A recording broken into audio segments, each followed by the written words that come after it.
요한복음 11장. 나사로라고 하는 사람이 병이 들었는데 그는 마리아와 그의 자매 마르다의 마을 베다니에 살고 있었습니다. 이 마리아는 예수께 향유를 붓고 자기 머리털로 예수의 발을 닦아드린 여인인데 그 오빠 나사로가 병이 든 것입니다. 그래서 두 자매는 사람을 예수께 보내어 말했습니다. 주여, 주께서 사랑하시는 사람이 병들었습니다. 예수께서 이 말을 듣고 말씀하셨습니다. 이 병은 죽을 병이 아니다. 이것은 하나님의 영광을 위한 것이요. 이 일을 통해 하나님의 아들이 영광을 받게 될 것이다. 예수께서는 마르다와 그녀의 자매와 나사로를 사랑하셨습니다. 그러나 나사로가 아프다는 말을 들으시고도 예수께서는 계시던 곳에 이틀이나 더 머무르셨습니다. 그러고 나서야 예수께서 제자들에게 다시 유대 지방으로 돌아가자 하고 말씀하셨습니다. 제자들이 예수께 말했습니다. 랍비여, 얼마 전에 유대 사람들이 선생님을 돌로 치려고 했는데 또다시 그리로 가려고 하십니까? 예수께서 대답하셨습니다. 낮은 12시간이나 되지 않느냐? 낮에 다니는 사람은 이 세상의 빛을 보기 때문에 넘어지지 않는다. 그러나 밤에 다니면 그 사람 안에 빛이 없기 때문에 넘어진다. 예수께서 이 말씀을 하신 뒤에 그들에게 말씀하셨습니다. 우리 친구 나사로는 잠이 들었다. 그러나 이제 내가 가서 그를 깨우겠다. 예수의 제자들이 대답했습니다. 주여, 잠들었다면 낫게 될 것입니다. 예수께서는 나사로의 죽음을 가리켜 말씀하신 것인데 제자들은 말 그대로 잠들었다고 생각한 것입니다. 그래서 예수께서는 그들에게 분명히 말씀해 주셨습니다. 나사로는 죽었다. 내가 거기 있지 않은 것을 기뻐하는 까닭은 너희를 위해서다. 이 일로 인해 너희가 믿게 될 것이다. 이제 나사로에게로 가자. 그러자 디두모라고도 하는 도마가 다른 제자들에게 말했습니다.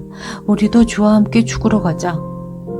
예수께서 그곳에 도착하셔서 보니 나사로가 무덤 속에 있은 지 이미 4일이나 됐습니다. 베다니는 예루살렘에서 약 15스타디온 못 미치는 곳에 있었기 때문에 많은 유대 사람들이 오빠를 잃은 마르다와 마리아를 위로하려고 와 있었습니다. 마르다는 예수께서 오신다는 말을 듣고 달려나가 예수를 맞았지만 마리아는 집에 남아 있었습니다. 마르다가 예수께 말했습니다. 주여, 주께서 여기 계셨더라면 오빠가 죽지 않았을 것입니다. 그러나 지금이라도 주께서 구하시는 것은 무엇이든지 하나님께서 다 이루어 주실 줄 압니다. 예수께서 마르다에게 말씀하셨습니다. 내 오빠가 다시 살아날 것이다. 마르다가 대답했습니다. 그가 마지막 날 부활 때 다시 살아나리라는 것은 제가 압니다. 예수께서 마르다에게 말씀하셨습니다. 나는 부활이요 생명이니 나를 믿는 사람은 죽어도 살겠고 살아서 나를 믿는 사람은 영원히 죽지 않을 것이다. 내가 이것을 믿느냐? 마르다가 예수께 말했습니다. 네, 주여, 주는 세상에 오실 그리스도이시며 하나님의 아들이심을 제가 믿습니다. 마르다는 이 말을 하고 나서 돌아가 자기 동생 마리아를 불러 가만히 말했습니다. 선생님이 여기 와 계시는데 너를 부르신다. 마리아는 이 말을 듣고 급히 일어나 예수께로 갔습니다. 예수께서는 아직 동네에 들어가지 않으시고 마르다가 마중 나갔던 그곳에 계셨습니다.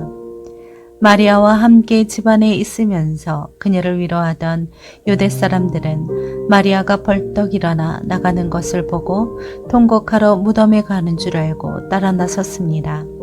마리아는 예수께서 계신 곳에 이르러 예수를 보자 그 발 앞에 엎드려 말했습니다. 주여, 주께서 여기 계셨더라면 저희 오빠는 죽지 않았을 것입니다. 예수께서는 마리아가 흐느껴 오는 것과 따라온 유대 사람들도 함께 오는 것을 보시고 마음이 비통해 괴로워하셨습니다. 예수께서 말씀하셨습니다. 나사로를 어디에 뒀느냐? 그들이 대답했습니다. 주여, 와서 보십시오. 예수께서는 눈물을 흘리셨습니다. 그러자 유대 사람들이 말했습니다. 보시오, 그가 나사로를 얼마나 사랑하셨는지. 그러나 그들 중 어떤 사람은 이렇게 말했습니다. 눈먼 사람이 눈을 뜨게 하신 분이 이 사람을 죽지 않게 하실 수는 없었다는 말이오. 예수께서는 다시금 속으로 비통하게 여기시며 무덤 쪽으로 가셨습니다. 무덤은 입구를 돌로 막아놓은 동굴이었습니다.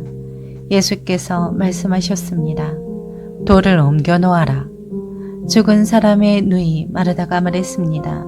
하지만 주여, 그가 저기 있은 지 4일이나 돼 벌써 냄새가 납니다. 예수께서 말씀하셨습니다. 내가 믿으면 하나님의 영광을 볼 것이라고 내가 내게 말하지 않았느냐. 사람들은 돌을 옮겨 놓았습니다. 예수께서 하늘을 우러러 보시고 말씀하셨습니다. 아버지여, 아버지께서 내 말을 들어주신 것을 감사드립니다. 아버지께서는 언제나 내 말을 들어주신다는 것을 내가 압니다. 그러나 지금 이렇게 말하는 것은 여기에 둘러서 있는 사람들을 위해서입니다. 아버지께서 나를 보내셨다는 것을 그들로 하여금 믿게 하려는 것입니다. 예수께서 이렇게 말씀하시고 큰 소리로 외치셨습니다. 나사로야, 나오너라. 죽었던 나사로가 나왔습니다. 그의 손발은 배로 감겨 있었고 얼굴은 천으로 쌓여 있었습니다. 예수께서 그들에게 말씀하셨습니다. 그를 풀어주어 다닐 수 있게 하라. 마리아에게 왔던 많은 유대 사람들이 예수께서 하신 일을 보고 예수를 믿게 됐습니다. 그러나 그중 몇몇 사람은 바리새파 사람들에게 가서 예수께서 하신 일을 알려주었습니다. 그러자 대제사장들과 바리새파 사람들은 공의를 소집해 말했습니다. 이 사람이 많은 표적들을 행하고 있으니 우리가 어떻게 하면 좋겠습니까?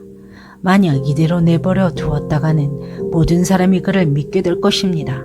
그러면 로마 사람들이 와서 우리의 땅과 민족을 빼앗아버릴 것입니다. 그러자 그중 가야바라는 그 해의 대제사장이 말했습니다. 당신들은 아무것도 모르고 있어. 한 사람이 백성들을 위해 죽어서 민족 전체가 망하지 않는 것이 당신들에게 유익한 줄을 깨닫지 못하고 있어. 이 말은 가야바가 스스로 한 것이 아니라 그 해의 대제사장으로서 예수께서 유대 민족을 위해 죽게 될 것을 예언한 것이었습니다. 또한 유대 민족들 뿐만 아니라 흩어진 하나님의 자녀들을 모아 하나 되게 하기 위해 죽으실 것을 예언한 것이었습니다. 그날로부터 그들은 예수를 죽이려고 음모를 꾸몄습니다. 그래서 예수께서는 유대 사람들 가운데 더 이상 드러나게 다니지 않으셨습니다. 거기에서 떠나 광야 가까이에 있는 에브라임이라는 마을로 가서 제자들과 함께 머무르셨습니다. 유대 사람의 유월절이 다가오자 많은 사람들이 유월절이 되기도 전에 자신의 몸을 정결하게 하려고 시골로부터 예루살렘에 올라왔습니다. 사람들은 예수를 찾으면서 성전에 서서 서로 말했습니다. 어떻게 생각하시오? 그분이 유월절에 오시지 않겠소? 그러나 대제사장들과 바리새파 사람들은 예수를 붙잡으려고 누구든지 예수께서 계신 곳을 알면 반드시 자기들에게 알려야 한다는 명령을 내렸습니다.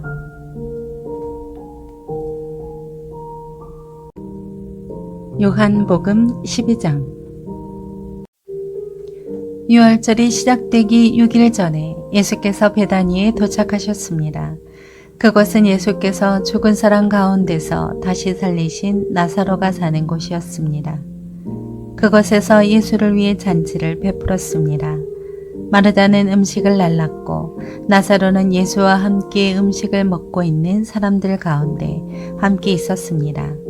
그때 마리아가 매우 값비싼 향유인 순수한 나드 1리트라를 가져다가 예수의 발에 붓고 자기 머리털로 예수의 발을 닦아드렸습니다. 집안은 온통 향내로 가득했습니다. 그때 제자들 중 하나이며 나중에 예수를 배반한 가룟 유다가 말했습니다. 왜 이 향유를 300데나리온에 팔아 가난한 사람들에게 주지 않고 낭비하는가? 그가 이렇게 말한 것은 가난한 사람들을 생각해서가 아니었습니다. 그는 돈주머니를 막고 있으면서 거기 있는 돈을 훔쳐가곤 했기 때문입니다. 예수께서 대답하셨습니다. 그대로 두어라. 이 여인은 내 장례날을 위해 간직해둔 향유를 쓴 것이다. 가난한 사람들은 항상 너희와 함께 있지만 나는 항상 너희와 함께 있는 것이 아니다. 유대 사람들의 큰 무리가 예수께서 베다니에 계시다는 것을 알고 몰려왔습니다. 이는 예수뿐 아니라 예수께서 죽은 사람들 가운데에서 살리신 나사로도 보기 위함이었습니다. 대제사장들은 나사로도 죽이려고 모의했습니다. 그들은 나사로 때문에 많은 유대 사람들이 떨어져 나가서 예수를 믿기 때문이었습니다. 다음 날 명절을 맞아 올라온 많은 사람들이 예수께서 예루살렘으로 오신다는 말을 듣고 종려나무 가지를 꺾어 들고 예수를 맞으러 나가 호산나 주의 이름으로 오시는 분에게 복이 있도다. 이스라엘의 왕에게 복이 있도다 하고 외쳤습니다. 예수께서는 어린 낙이 한 마리를 보시고 그 위에 올라앉으셨습니다. 이것은 성경에 기록된 것과 같습니다. 시온에 따라 두려워하지 말라. 보라, 내 왕이 새끼 나귀를 타고 오신다. 제자들은 처음에는 이 일을 이해하지 못했습니다. 그러나 예수께서 영광을 받으신 뒤에 비로소 이 말씀이 예수를 두고 기록한 것이며 또한 사람들도 예수께 그렇게 행했다는 것을 깨닫게 됐습니다.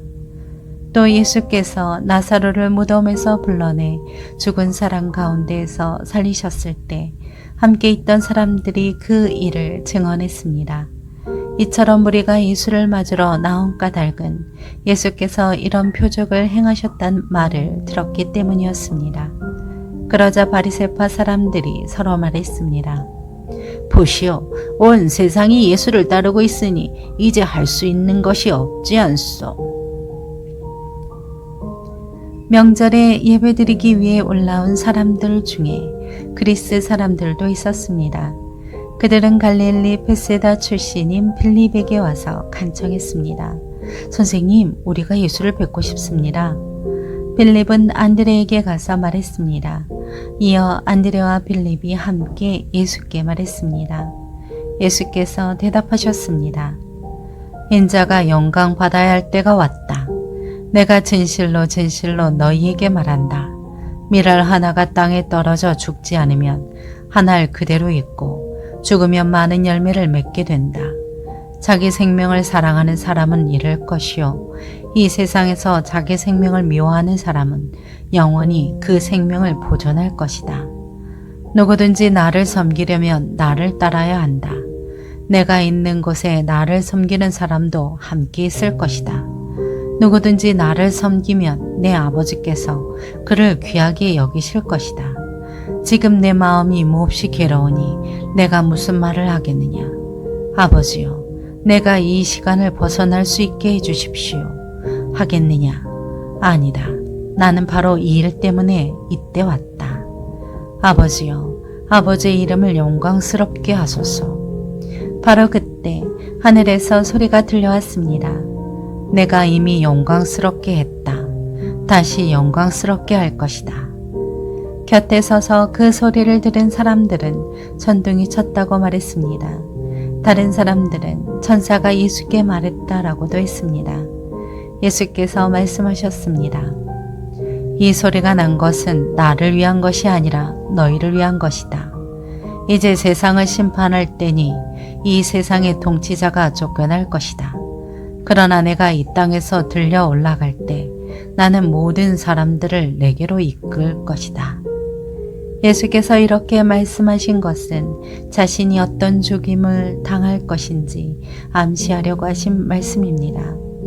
그때 무리가 대답했습니다. 우리는 율법에서 그리스도께서 영원히 계신다고 들었는데 어찌더 당신은 인자가 들려서 올라가야 한다고 하십니까? 이 인자란 누구입니까? 그러자 예수께서 그들에게 말씀하셨습니다. 아직 얼마 동안은 빛이 너희 가운데 있을 것이다. 어둠이 너희를 삼키지 못하도록 빛이 있는 동안에 걸어다니라. 어둠 속에서 다니는 사람은 자기가 어디로 가는지 알지 못한다. 너희에게 빛이 있는 동안에 너희는 그 빛을 믿으라. 그러면 너희가 빛의 아들들이 될 것이다. 이 말씀을 하신 후 예수께서는 그들을 떠나서 몸을 숨기셨습니다. 예수께서 이 모든 표적을 그들 앞에서 행하셨음에도 불구하고 그들은 여전히 예수를 믿지 않았습니다. 이것은 예언자 이사야의 말을 이루려는 것입니다. 주여, 우리의 전할 것은 누가 믿었으며 주의 팔이 누구에게 나타났습니까? 그들이 믿을 수 없었던 까닭을 이사야가 다시 이렇게 말했습니다. 주께서 그들의 눈을 멀게 하셨고 그들의 마음을 무디게 하셨으니 이는 그들이 눈이 있어도 보지 못하게 하고 마음으로 깨달아 돌이키지 못하게 해 내게 고침을 받지 못하게 하기 위함이다. 이사야가 이렇게 말한 것은 그가 예수의 영광을 보았기 때문입니다. 그래서 예수를 가리켜 이런 예언을 했습니다. 지도자들 중에서도 예수를 믿는 사람들이 많았으나 바리새파 사람들 때문에 자기 믿음을 고백하지 못했습니다. 회당에서 쫓겨날까 봐 두려웠기 때문입니다. 그들은 하나님의 영광보다 사람의 영광을 더 사랑했던 것입니다. 예수께서 큰 소리로 말씀하셨습니다. 나를 믿는 사람은 나를 믿는 것이 아니라 나를 보내신 분을 믿는 것이요. 나를 보는 사람은 곧 나를 보내신 분을 보는 것이다. 나는 빛으로 이 세상에 왔다. 나를 믿는 사람은 누구든지 어둠 속에 머무르지 않을 것이다. 내 말을 듣고 지키지 않는 사람이 있다 해도 나는 그 사람을 심판하지 않는다. 나는 세상을 심판하러 온 것이 아니라 구원하러 왔기 때문이다. 나를 거절하고 내 말을 받아들이지 않는 사람을 심판하시는 분이 따로 계시다. 내가 말한 바로 이 말이 마지막 날에 그를 심판할 것이다. 나는 내 뜻대로 말하지 않았다. 오직 나를 보내신 아버지께서 무엇을 말해야 하고 무엇을 이야기해야 할지 내게 명령해 주셨다. 나는 그가 주신 명령이 영생이라는 것을 안다. 그러므로 나는 무엇이든지 아버지께서 내게 말씀해 주신 대로 말한다.